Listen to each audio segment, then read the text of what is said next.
আওয়ামী লীগের ৭৫তম প্রতিষ্ঠা বার্ষিকীতে বঙ্গবন্ধুর প্রতিকৃতিতে ফুল দিয়ে শ্রদ্ধা নিবেদন জানিয়েছে কুষ্টিয়া ভেড়ামারা উপজেলা আওয়ামী লীগের দলের সভাপতি আলহাজ রফিকুল আলম চুনু। ভেড়ামারা থেকে ইসমাইল হোসেন বাবু জানান, রোববার সকালে ভেড়ামারা আওয়ামী লীগের দলীয় কার্যালয়ের সামনে জাতির পিতার প্রতিকৃতিতে ফুল দিয়ে শ্রদ্ধা নিবেদনের পর নীরবে দাঁড়িয়ে অন্যান্য নেতারাও শ্রদ্ধা জানান। এ সময় উপস্থিত ছিলেন দলের সাধারণ সম্পাদক ও সাবেক পৌর মেয়র আলহাজ শামীমুল ইসলাম সানা, উপজেলা পরিষদের চেয়ারম্যান আবু হেনা মোস্তফা কামাল মুকুল, প্রকৌশলী আলহাজ জাকির হোসেন বুলবুল, যুবলীগের সাধারণ সম্পাদক মানিক মিয়া, সহসভাপতি আহাদুজ্জামান রানা সহ অঙ্গ সংগঠনের নেতৃবৃন্দরা।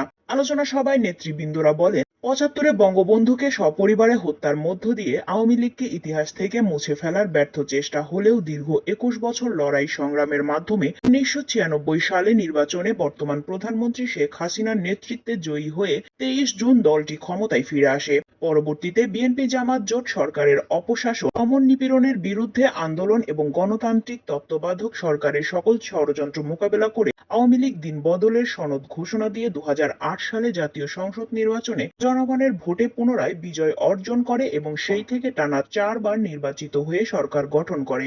আওয়ামী লীগ সরকার জাতির পিতা হত্যাকারীদের বিচারের রায় কার্যকর করেছে, আন্তর্জাতিক অপরাধ ট্রাইব্যুনাল প্রতিষ্ঠার মাধ্যমে যুদ্ধাপরাধীদের বিচার করেছে এবং রায়ও কার্যকর করা হচ্ছে। সংবিধানে পঞ্চদশ সংশোধনীর মাধ্যমে জনগণের ভোটের অধিকার নিশ্চিত করে অবৈধভাবে ক্ষমতা দখলের পথ বন্ধ করা হয়েছে। এছাড়াও গত ১৫ বছরে দেশের অভাবনীয় উন্নয়ন সাধন করে একটি উন্নয়নশীল দেশে পরিণত হয়েছে। তৃণমূল পর্যায় পর্যন্ত উন্নয়নের সুফল প্রাপ্তি নিশ্চিত করেছে দেশনেত্রী ও বঙ্গবন্ধু কন্যা শেখ হাসিনা।